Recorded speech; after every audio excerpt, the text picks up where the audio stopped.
గురుభ్యో నమః. నా క్రిందటి వీడియో ద్వారా మీకు 7వ శ్లోకం యొక్క విపుల భావాన్ని మనం చర్చించుకుంటున్నాం. పురమదితు అనేది ఒక పదాన్ని కూడా కనిపిస్తుంది మనకి. పురమదితు అంటే పురములను నాశనము చేసినటువంటి రుద్రుడు లేక శివుడు అని మనం గ్రహించాం. అంతేకాకుండా త్రిపుర సుందరి మంత్రము యొక్క బీజాక్షరములను అనుష్ఠించిన వాడు లేక త్రిపుర సుందరి మంత్రము యొక్క బీజాక్షరములను లోకములకు తెలియజేసిన వాడు అనే విషయాన్ని కూడా మనం అర్థం చేసుకోవచ్చు. 64 మంత్రాలను శివుడు లోకానికి ఇచ్చాడు అనేటువంటి విషయాన్ని మనం సౌందర్యలోనే ముందు శ్లోకాల్లో తెలుసుకుంటూ ఉంటాం. అటువంటిది ఈ త్రిపుర సుందరి మంత్రం కూడా ఒకటిగా మనం పేర్కొంటూ ఈ పురమదితు అనే విషయాన్ని శంకర భగవత్పాదులు వాడినట్టుగా కూడా మనం గ్రహించుకోవాలి. పురమదితు రాహో పురుషిక అన్న కూడా కనిపిస్తుంది మనకి. ఆహో అన్నది ఆశ్చర్యకర వాచకమైనటువంటిది అయినా సరే, పురుషిక అంటే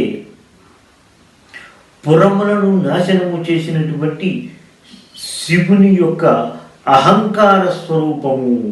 ఈ పురుషిక అనే విషయాన్ని అహంకార స్వరూపము, శివుని యొక్క అహంకార స్వరూపి అయినటువంటి అమ్మవారిని ఇక్కడ పురుషిక అని సంబోధించినట్టుగా మనం గ్రహించుకోవాలి. అంతేకాకుండా అహు అనే పదం ఉన్నది. అంటే నిత్యము ధ్యానములో ఉంటూ నిరాకారముతో ఉన్నటువంటి శివునికి అహం అంటే ఒక రూపాన్ని ప్రసాదించి, నేను అనే రూపానికి మేనుగా ఉన్నటువంటిదే ఈ పురుషిక అన్న పదం కింద మనం జ్ఞాపకం చేసుకోవచ్చు, అర్థం చేసుకోవచ్చు. ఆ అనేటువంటి అచ్చులలో మొదటిది, హ అనేది హల్లులలో ఆఖరిది. అచ్చుల హల్లుల మేళవమే శివశక్తి స్వరూపము, అదే శివశక్త్యాత్మకము, అదే అమ్మవారి స్వరూపముగా కూడా మనం మొదటి శ్లోకం నుండి కూడా మనం చర్చించుకుంటున్న విషయమే.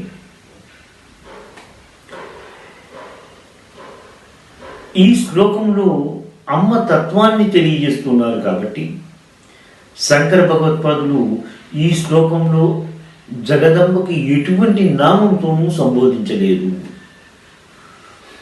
6వ శ్లోకంలో హిమగిరి సుతే అని, ఇంకా ముందు శ్లోకాలలో ఆ శ్లోక భావానికి దగ్గరగా ఉండే విధంగా ఏదో ఒక నామంతో అమ్మవారిని సంబోధించారు. కానీ ఈ శ్లోకంలో మాత్రం అమ్మవారికి ఏ పేరు పెట్టలేదు.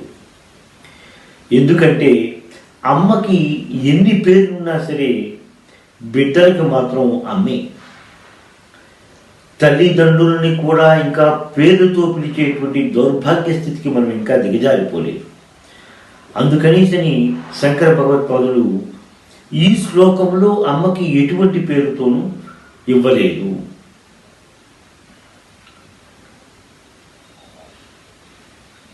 ఆఖరి పాదంలో మాత్రం అయ్యవారి యొక్క అహంకార స్వరూపిణి అని మాత్రం తెలియజేశారు.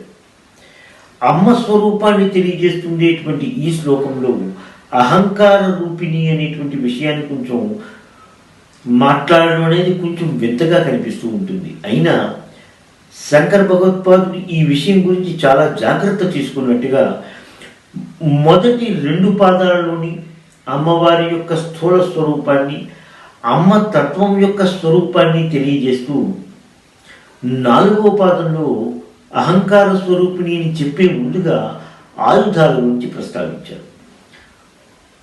అంటే మాతృస్వభావం నుండి ఇక్కడ అహంకార స్వరూపిణికి వచ్చేటువంటి పరిణామ క్రమాన్ని శంకర భగవత్పాదులు చాలా చక్కగా నిర్వర్తించినట్టుగా మనకి కనిపిస్తూ ఉంటుంది ఈ శ్లోకంలో.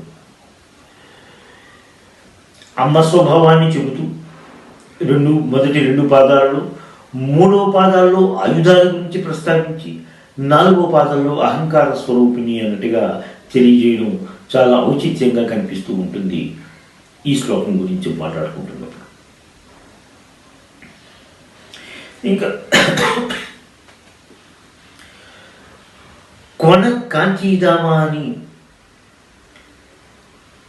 శబ్దాల గురించి మాట్లాడారు.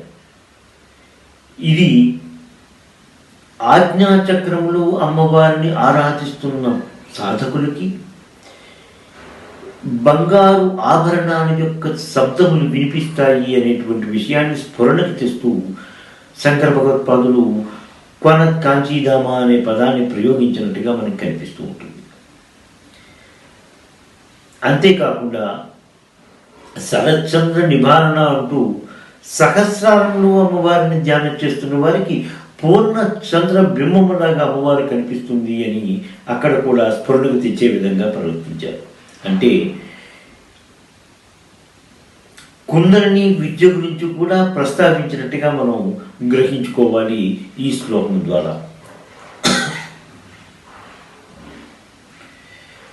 అహో పురుషిక అంటూ అయ్యవారి యొక్క అహంకార స్వరూపిణి అమ్మవారు అని మనకి శంకర భగవత్పాదులు ఈ శ్లోకంలో తెలియజేసినట్టుగానే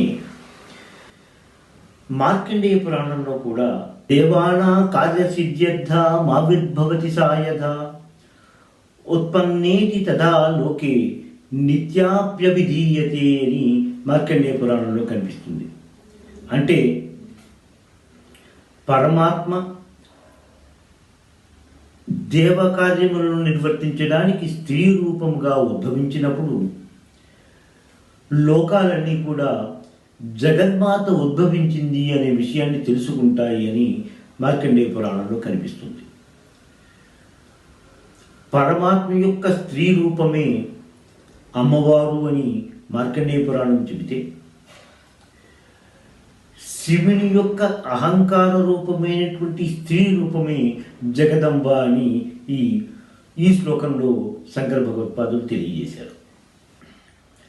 మాతృస్వభావం గురించి తెలియజేస్తున్నటువంటి ఈ శ్లోకంలో అమ్మవారి యొక్క ఆయుధాలను గురించి కూడా ప్రస్తావించడం జరిగింది. లలితా సహస్రనామాలలోని క్రోధ కారాంకుశోజ్వల అనే నామం ప్రకారం ఆ నామాన్ని స్ఫురణకు తెస్తున్న విధంగా మనలోని క్రోధములను అహంకారములను నియంత్రించడానికి అంకుశము వలె ఉంటుంది అనే విషయాన్ని ఆ నామం ద్వారా తెలియజేసినట్టుగా మనం అర్థం చెప్పుకుంటూ ఉంటాం. అలాగే మనలోని వైకల్యాలని కానీ అమ్మవారి పాదపద్మాల దగ్గర సమర్పించుకుంటే అహం బ్రహ్మస్మి అనే మార్గం వైపు ప్రయాణం చేయొచ్చు మానవుడు అనే విషయాన్ని శంకర భగవత్పాదులు అహో పురుషిక అంటూ తెలియజేసి మరొకసారి మనకి స్ఫురణకు తెచ్చే విధంగా ప్రవర్తించినట్టుగా కూడా మనం అర్థం చేసుకోవాలి. లలితా సహస్రనామాలలోని క్రోధాకారాంకుశోజ్వల అని, మనోరూపేక్షుకోదండ, మాతృకా వర్ణరూపిణి, రణత్కింకిని మేఖల అనేటువంటి నామాలు ఈ శ్లోక భావానికి దగ్గరగా ఉన్నట్టుగా కనిపిస్తూ ఉంటాయి. ఉమాసహస్రంలోని గణపతి ముని కూడా నాకోవలగ్నం అంటూ అమ్మవారిని నడుముని స్వర్గలోకంతో తెలియజేసుకుంటూ స్వర్గలోకంతో సమానము అనేటువంటిది తెలియజేశారు. అమ్మవారి యొక్క రూపాన్ని ధ్యానం చేస్తూ విరాట్ స్వరూపాన్ని జ్ఞప్తికి తెచ్చుకుంటూ ఈ గణపతి ముని గారు ఆ విధంగా తెలియజేసినట్టుగా మనం గ్రహించుకోవాలి. మరొక శ్లోకంలో అమ్మవారి నడుముని మధ్యలోకంతో సరిపోల్చుతూ కూడా గణపతి ముని శ్లోకాన్ని తెలియజేసుకున్నారు తన ఉమా సహస్రనామంలో.